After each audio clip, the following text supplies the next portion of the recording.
Hey guys, what's going on? This is Roth. I'm here with Robert Conkey of Activision. Thanks for being here today. Thanks for having me. We're going to talk about the Legend of Korra game. And first and foremost, when can the people get this game? So I guess this is the first time we're officially announcing this, so big deal. Very exciting. So the official release date, October 21st on PlayStation Network and Steam, and October 22nd on the Xbox Games Marketplace. Yeah. We're excited. I know that the fans are really excited to play this game. We saw a little bit of it. You came by Comic-Con to see us, and we saw a little bit of the game, but talk to me. Do we have some new modes to talk about today? Yeah, so I think this is going to be the first time we really talk about it in detail. So we have a Probending mode in the game where we actually faithfully recreate the rules of the Legend of Korra sport Probending, and it's available after you've beaten the game for the first time. Okay. So. And it's the 3-on-3 style situation where you're kind of pushing back, you're trying to gain territory from the other team, and whoever has the most territory at the end wins. And if you knock the other team off completely, then you just take the whole match right there. So it kind of happens in a series of multiple matches, and there's 3 different difficulty modes, and it gets pretty crazy by the end. So. And this is still single player, yes? It is still single player, yes. Okay, but so, Korra is there with her faithful teammates. It is Team Avatar. So you have Korra is doing her water bending, as you would expect, and then Mako is the firebender, Bolin is the earthbender, and they have hilarious dialogue. It's a lot of fun. So. Talk a little bit about that, because we know that Janet, David, and PJ all came in to do the VO, right? Talk a little bit about working with them. Oh man, it was amazing. So I mean, all of them were awesome, and you know, David Faustino, it's kind of like an integral part of my childhood. I grew up watching Married with Children. Bud and all Bundy, that if stuff. you guys don't know. Yes. And then you know, Janet was just phenomenal. She just, it was amazing. She just nailed every single line. Like we had an outrageous number of lines, and she was just going through them, like knocking them out. And it's so surreal to hear her talk because she's like the voice of Korra, but she's like. It's just her. It's so cool. I mean, and not only is PJ like a serious dramatic actor, but man, the guy's hilarious. Oh, PJ. Oh, he was. We were rolling in the aisles when he was doing his lines because he would just he'd say the line straight and then he would give us like variations that were just out of nowhere and just so hilarious. It was amazing.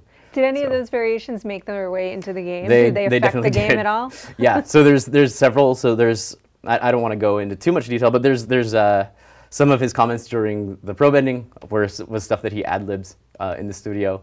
And then also, right when you finish the game, he's got a really great line. And you'll know it when you hear it. Is it like a finish him kind of? Is it like a that level? Where is it? It's like at the very final screen of the game. Okay. So I don't want to give away too much, but it's basically when it's a final screen where you get like a thank you for playing kind of thing from all the different actors in the show.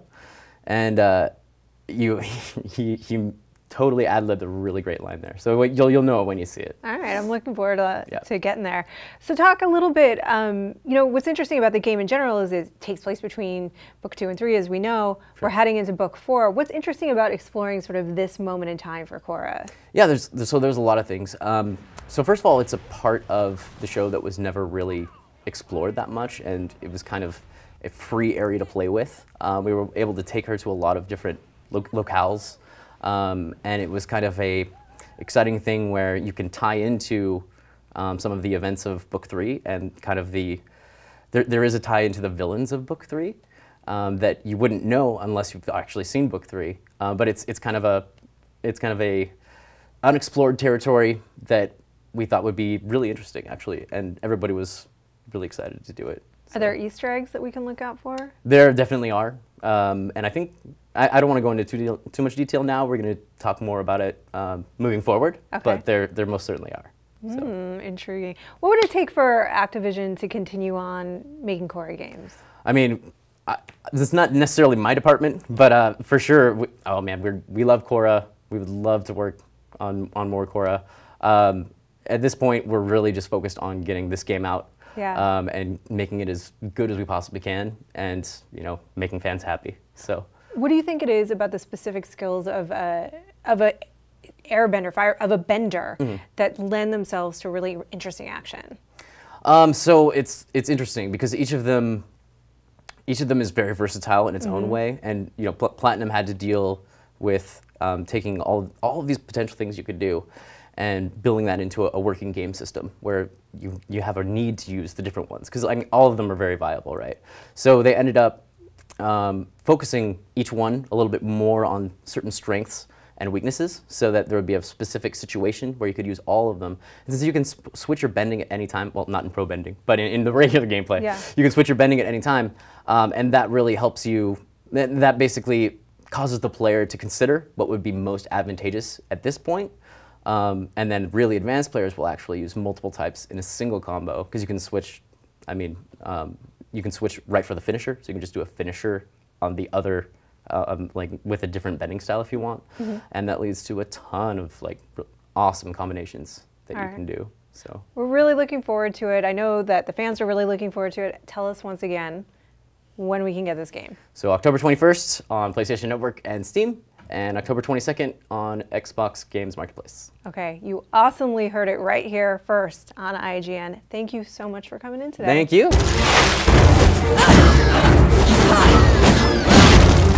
Hi, I'm Robert Conkey, producer on The Legend of Korra at Activision.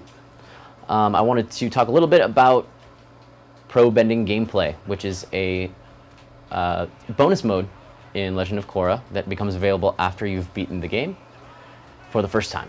So, as what you would expect if you're familiar with the show, you get to play as Korra alongside Mako and Bolin. We've recreated very faithfully all of the actual rules used in the show for this game, and it's pretty intense, as you can see. So you've got the basic overview is you've got one bender of each of the key styles, aside from airbending, because there aren't any airbenders left, very few. So you are Korra, you use waterbending, but you have Mako and Bolin who use fire and earthbending respectively. And you take on teams of 3, and the idea is that you try to gain territory or knock your opponents off of the ring. And so each of you uses your respective elements and try to knock each other out. We just saw a knockout right here. So if you knock someone out, you just win. You just take the whole game right there. If you don't, and you end up with more territory than the other team, you win that round, and you play up to 3 rounds. So we're going to take a look at one more match that's probably going to be a little bit tougher.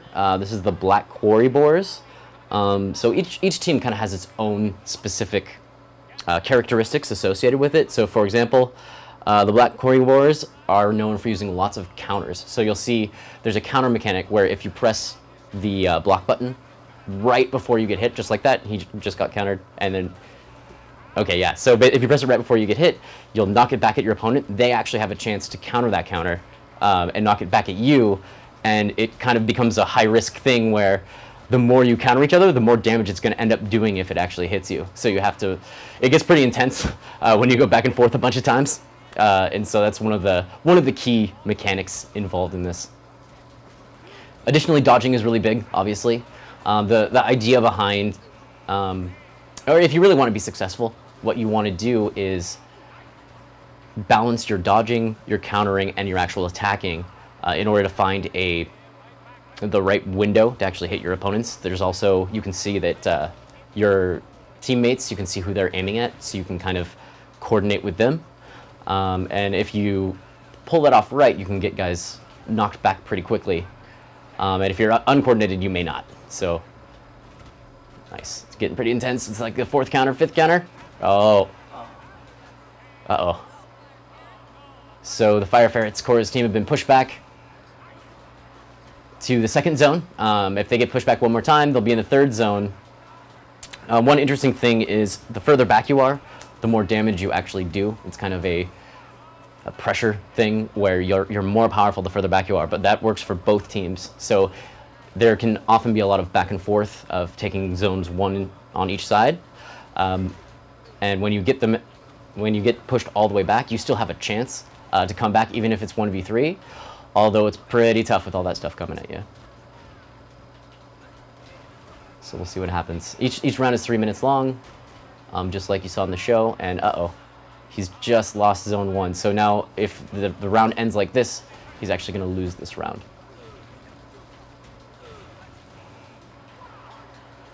Let's see if we can get a face-off. Yeah. So close. Got it. Okay. You just need to hold your ground for 8 seconds. So one other thing I'd like to show is in the show, face-offs are a really big deal. They're very dramatic. And it's basically when both teams have an even amount of territory. You actually have to do a tiebreaker, which is a 1v1. And it's really close, so you've got to react very quickly. Counters are huge in this part. Let's see what happens. Uh-oh. Nice. Oh, he dodged it. It's looking pretty good. Oh, the counter. Yeah, so that's what... counters can turn everything around in an instant, so it gets pretty intense. But, yeah, so... The Fire Ferrets lost that round, but now we're at round 2, and it continues for 3 rounds. So even if you lose the first 2 rounds, you still play out the 3rd round. It is a 2 out of 3, but you play out the 3rd round because if you get a knockout, you could just still take the game right there. So yeah, but that's basically just a very quick intro to the Probending mode. We're really excited about it. It's looking really great, and we can't wait for people to play it and give us their feedback and enjoy it.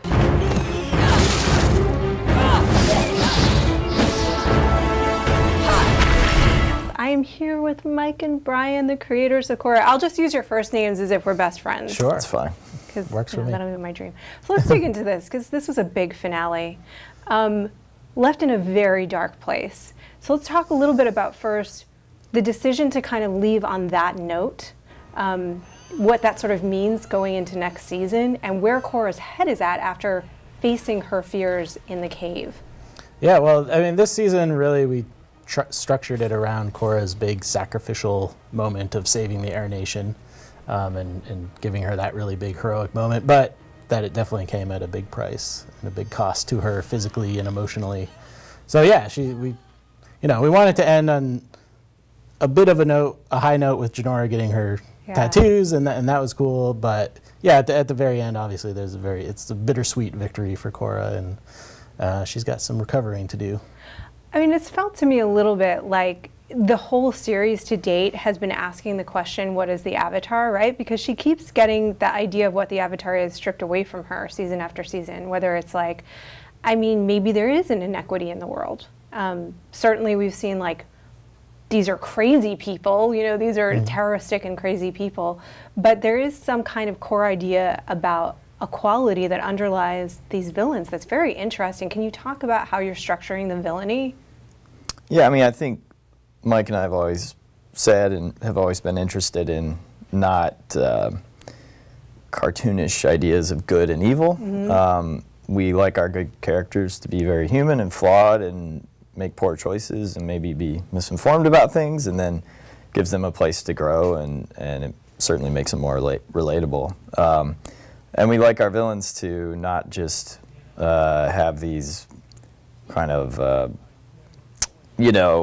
like pure evil, no one would ever really operate this way type of agendas. We like evil because it's evil. Yeah, I mean, we were always interested in people just, trying to find balance in the world if it's different nations, and then the idea that the world is really complicated and things aren't perfect, and Korra's on one side of this trying to learn her role and how to balance these seemingly,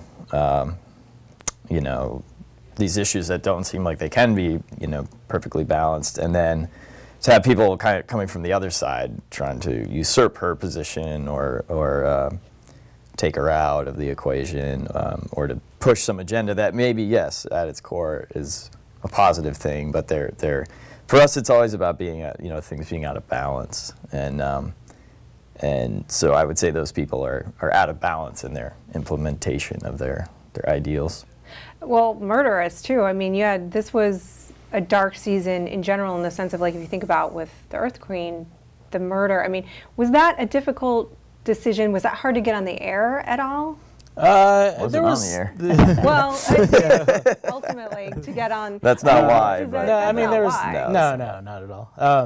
Yeah, I mean, there was definitely some discussions about how far we could take it, and the one thing we always run into is like not being able to say, like, the queen is dead. Like Zahir can't get on the radio and say, I killed the queen. Like, so we have to, you know, say bloody something, or, you know, kind of work around that. But, you know, it was story-wise, we weren't just trying to do it just because we like doing mean things to our characters, but like, you know, we kind of had to back Zahir's talk up with some really serious action that he was very serious about taking down these, you know, very, you know, governmental structures and these tyrannical leaders and stuff. I mean, you mentioned sort of being released digitally, and we know why, you know, that's happened for this season, but in a weird way, I mean, how do you feel? Do you feel like that's actually adds like a freedom in terms of reaching your audience, or what you can and cannot do in the future, things like that? The show is essentially done. Yeah. I mean, we've already written everything. We recorded all the, you know, the preliminary recordings. The dialogue, it's all been storyboarded, it's all designed, it's being animated. Mike and I are just working on post for the rest of the year. So it doesn't really change anything. Actually, it changes nothing. About it would have been on TV or online. It's the same content. Same content. Yeah. And yeah,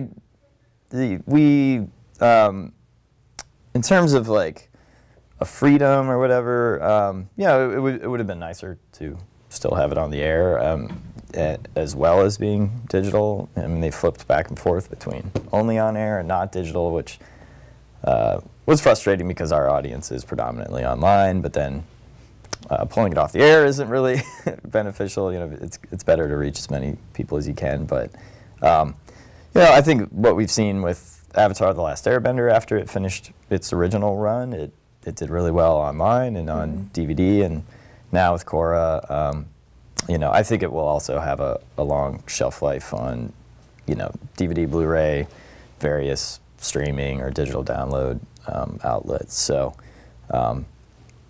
So, you know, the shows, they find people somehow. So. And people find it, and I think that, I mean, if Breaking Bad sort of taught anything, it's that things live on and grow, certainly after the initial release, and I think that'll be true for Korra too. But anyway, let's talk about Book 4 just a little bit, since it's done, and you can tell me all about it. Done-ish. I mean, we're still doing post, but yeah. Let's talk about Zahir, because he's been a great villain. He's still out there. It's possible, seemingly it's been seeded, that Red Lotus is still working and out there, maybe kind of operating like the Hydra of this world, you know, secretly. Will we see some of that play out, or will it be a combination of Red Lotus and spirit enemies? I mean, the main thing is, much like every season of Korra, we have a new villain. So he's not dead, but we do have a new threat and a new enemy for Korra to face. But we're not going to talk about that threat just yet. But it all ties in. You'll see how it ties in very closely by to the end. Book 3. You'll just see. Yeah, we're going to be pretty tight-lipped about Book 4 stuff, but we'll do our best to answer. Well, what was cool too was that it seemed like the airbenders, the nomadic airbenders, could be, and my friend Max said this, kind of like the Jedi running around while Korra's down. I mean, is it going to be... We said that too, I think. Did you say that? No, in our meetings. When we were talking about them in the writer's room, it was like, yeah, they're like the Jedi, you know, they go around and they do this stuff. Yeah, they definitely are kind of taking on a bit of a peacekeeping Avatar-like role around the world, and you know, the idea is that they're going to be out there, you know, helping little towns that need it or whatever. So you'll see kind of the, you know, the residual effects of that. Yeah, I mean, back in Aang's time and before, they were much more of a reclusive, you know, they're almost like sheep. I don't know if you've ever been in a field of sheep, but they look really cute, and you approach and they always stay like 30 yards away. Like, it doesn't matter, you know, and that was always the idea with the airbenders. They tried to stay, you know, detached from societies and stuff, and they didn't really mingle with other societies. They didn't harm them in any way, but they just were very reclusive and monastic. So yeah, this is a definite like retooling of their kind of interaction with the world. Janora's like sort of had a big bump in power as well over the last season. I mean, so it seems to me like maybe that's a little bit about how some of the egalitarian sense can come to play? Maybe like it's not all on Korra. There can be a team. I don't know if that's any of the thinking at all. Yeah, I mean, that's always been part of the Avatar's, you know, what we always call it the team Avatar. Like, you know, she's got her friends, and then even now, like, she's got this kind of wider circle of people who can help her and that she can kind of be a de facto leader of almost. Yeah. There's always been Team Avatar, but I mean, I feel like, and tell me if I'm wrong here, with the opening of the portals between the spirit worlds, and there's all these awakenings, Bolink and Lava Bend, you know, and how is Zahir such a master airbender when he just got the ability? See, Zahir was a master martial artist before he got airbending. I mean, that's the idea.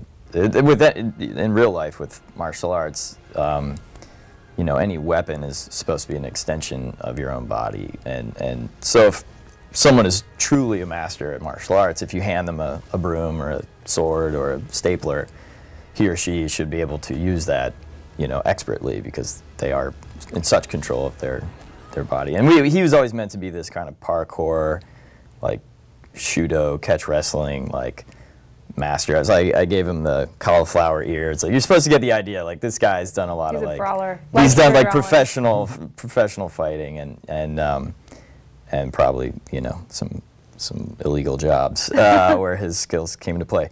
So the idea is that he got when he awoke with the ability, he was just practicing in his cell, you know, for a time. But that, again, it's like, you know, it's like in a movie throwing a broom to Jackie Chan. He's going to turn it into a weapon. So already a high-level guy, already a high-level spiritual person, just not a happy-go-lucky version of, you know, he's not like an altruistic spiritual person. But spiritual abilities and depth aren't only the, you know, domain of nice people. So. Yeah.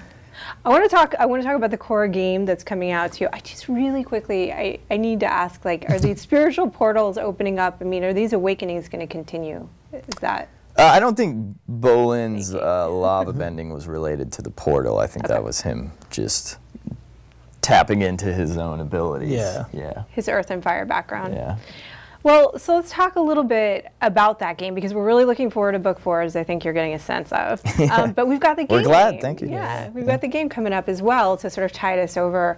What's it been like for you to see that evolve? Did it inform you in any way as the creators? Did you learn anything about your own world? Through the game making process? It's been fun. I mean, it's been a rewarding and positive. Yeah, it's cool to work on stuff that, like, you know, we were there in the kind of early stages, coming up with story ideas with Tim, the writer, and Joaquim, and you know, and just seeing Tim run with the story and the characters, and then seeing all the gameplay stuff come back has been awesome. Because, like, usually we're so in the thick of, we know everything that's going on in the TV show, and we're involved in every little aspect of it. So nothing's really a surprise to us. So with something like this, it's cool to have a team of people working on it that are amazing and come back with something even bigger and crazier than we anticipated. Is there something interesting about delving into the story between books 2 and 3 as you're actually heading into book 4? I mean, what can fans sort of expect to get out of that? What will they learn? I think, it's always tough because video games, you know, unless they are like really specifically designed to like link 2 stories or 2 movies or something, they kind of need to exist in their own bubble, you know, to allow, you know, their own gameplay to happen and stuff. So I mean, we had already moved past that story point when the game came up. Yeah, but we were trying to find a way, like, how could this conceivably have fit into a little space between book 2 and 3? Yeah. Without it messing anything up in book 3 or book 4. Yeah. So, but I think it definitely ties into, you know, a lot of what happened in book 2 and stuff. And there's an awesome new villain that's part of the story that we really liked. So it's cool to, like, do a character like that we never would have. We didn't have time. We didn't have time, or you know, more episodes to do them in a show. So it's cool to explore different characters in the world. Is there, are there Easter eggs and things like that that people can look out for, things that will even tie in the future or tie to the past? You'd probably have to ask the game developers if they put, I mean, you know, this was the most involved we've been with one of the games that's been produced. And, you know, and nothing against the people that worked hard on the earlier games, but they often were at a time in production when we didn't have enough, like they needed assets that didn't exist, and it was just tough, and the developers, the show wasn't as established when those first couple games were made, so they didn't quite understand the world yet. So it's been really satisfying to see Activision has done a great job. They got a great developer in Platinum. You know, they really picked an awesome studio. And then it's so cool, like we heard, like when Platinum got the job, like the you know, when the project director was like, we're gonna turn this whole studio into Korra land, and they just put up tons of artwork, and you can tell in the game, like they really got it, and they really cared, and they really enjoyed watching the show, and so for us, it's always nice because we're so hands-on, and usually if something's not going right, or you know, we don't have time to like steer it, we're just not interested, or it's kind of frustrating. But this was one that, you know, we helped out a lot as much as we could, and then they took it and ran with it really well. So it's been fun. Did you guys play? We've seen the gameplay. You've seen the gameplay? Neither of us are huge gamers, so but I actually do want to play this one. It looks cool. I mean, that's the thing. There might be some Easter eggs in there. The thing that was cool to me is just like you get to like fight a mecha tank, and you get to like be in the Probending ring, and like take part in the things you've seen in the show. To me, that's always pretty fun to do. And like the environments look really cool. Like that you could really like run around Air Temple Island and explore the streets and stuff like that. So. Yeah, I think more than Easter eggs, we're excited that it's Janet's voice, it's David's voice, it's the character designs look great. They modeled them really well. Korra looks really strong. Like she doesn't look too scrawny. I love it. In the 2D animation, it's frustrating. Everybody draws her too skinny, and we're always calling, you know, we call as many retakes as we can, and then like. You're very muscular for a woman. Yeah, for the 3D modeling, like it's nice and solid and consistent, and they did a great job on all the character animation, like the chi blockers with the bolas and stuff. So yeah, I'm most excited about just not the subtext, but the text. Like it looks and feels like Republic City, and it really feels like the real characters. And all right, well, I know that we're looking forward to it. We're going to find out a little bit more about that today, so we're looking forward to that. Cool. But thank you guys so much, and hopefully we can talk to you some more about Book 4. We'd love to. Sure. Soon. Yeah. Thanks so much. Thanks. All right. I am here with Dave Faustino and Janet Barney of Korra. Thank you guys so much for being here. Thanks for having us. I'm excited to talk to you. We're going to say everything in unison. Yeah, you are? We are really very carefully planned. Pineapple. Well, we lost it on the pineapple, but it was a good run for a second. I stopped it because I figured you wanted to get to the interview. You could have ran with it. He's the professional here, not me. I appreciate. I do want to dig in because we've seen the finale, and it was a big finale. How are you doing? If we were to take the emotional temperature in the room, sad, near devastated. I mean, that was a really big, dark, upsetting finale. Talk about where Korra's head is at. Is Mako worried that he's lost the Avatar? Talk about where your heads are at as your characters. You start. In character. Well, I continue my trend of finding an opportunity to cry in every episode as a viewer, I mean. This was no exception. If anything, I cried more than usual. Which is tremendous. Which is saying a lot. In fact, if there's some way you could bottle my tears, we could really solve this California drought thing. Okay, but I really, you know, it's tough. There's obviously some great uplifting things that happen. You know, Korra being reunited with her dad, that's amazing. But how tough to just be out of commission for her. You know, when someone, unlike Aang, who is such a reluctant Avatar, you know, she feels like that's her identity, and so to not have that right now has got to just be so frustrating. And that's been our journey, though, right? Here's the interesting, and tell me what you guys think of this. I think the interesting thing to me, one of the interesting things about Korra is that when you're a teenager, mine's going crazy too. Great. When anybody is a teenager, yours is not. Mine's fine. You had a piece of pizza. Right? Anyway, yeah, I did. Stomachs are in order. I think when anybody's a teenager, they are going through that period of like finding their identity and feeling that pieces of it are stripped away, and then they try something else on. But Korra's doing the exact same thing, except with the weight of the world on her shoulders. Yeah. So talk a little bit about what being the Avatar is to her, and at this point, does she even feel like she knows what that is? I mean, that's a really great way of putting it. I think that was something that really struck me in book 3 is, you know, when you go back to season 1, you think about how headstrong she was and how sort of sure she was that she had it together, and then everything that she went through in book 2.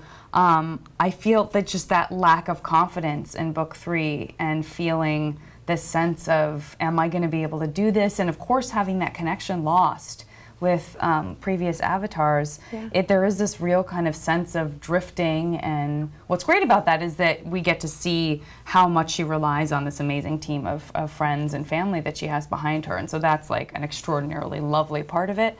But I think there's just a lot of, I think, her feeling really alone. And I think we all have moments like that. Now imagine that you have those moments, and then also that kind of responsibility. When you're talking about being a teenager, I think the maturity that you see in Mako and Korra being able to love each other as friends, whether or not it's a relationship, is not necessarily something that a lot of teenagers get to at that young of an age. And so I do think that's a great example of their maturity. I just loved in episode, the same episode we were just talking about, 10, when we're looking for you and we can't find you, and we have the airship, and we finally come and we reunite in that moment where we're hugging, and you can tell how much he loves you when he holds you, and then he has that awkward moment, and he continues to just look at you. It's a great moment. You can see his love for her. Well, let's talk about that a little bit, because we have some fans asking, you know, one of the fun things this season has been to watch Mako awkwardly interact with Asami and Korra. It's hilarious. Do you think that the foundation is strictly friendship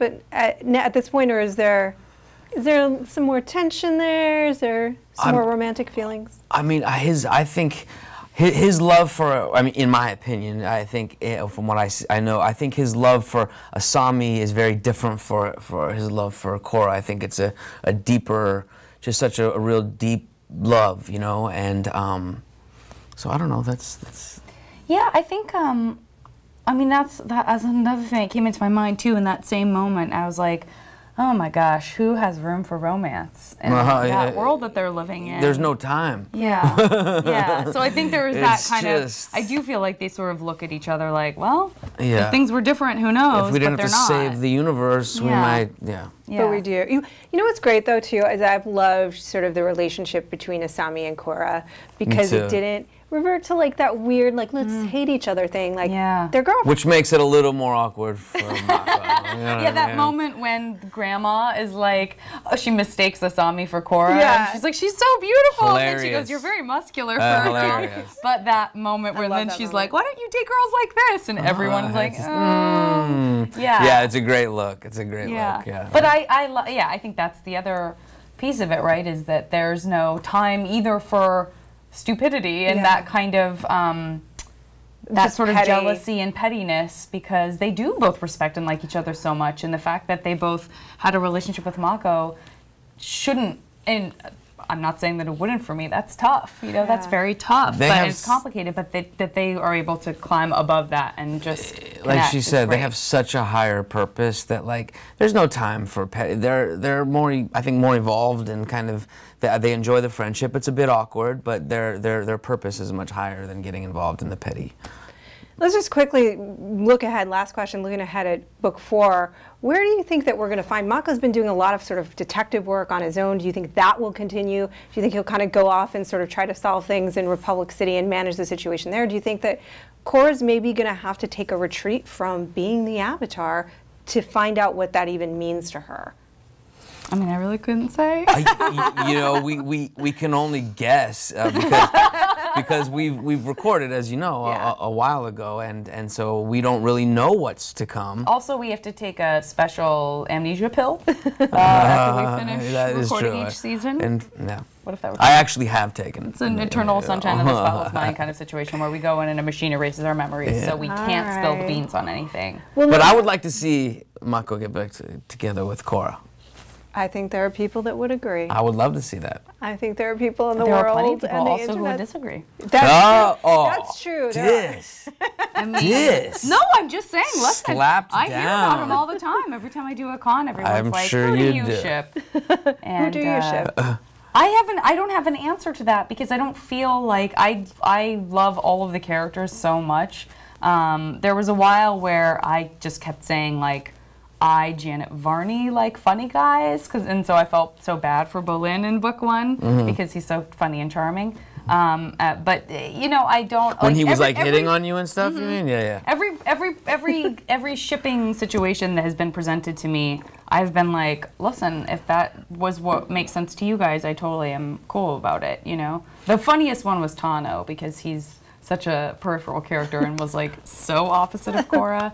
But yeah, I mean, the Korra and Asami ship was kind of interesting. That's a big one. That's a new one, and that was a very big one. I have a and how do you say it? That. Oh, Korrasami? Korrasami. Yeah. Well, all right, there you have it. Thank you guys so much. We're looking forward so much to book 4. Loved book 3, and we're looking forward to the game in between to tide us over. The game is going to be exciting. Incredible. It's very cool. Yeah. All right. Thank you so much for coming in. Thanks a lot. Rob. Great Nice seeing to you. see you.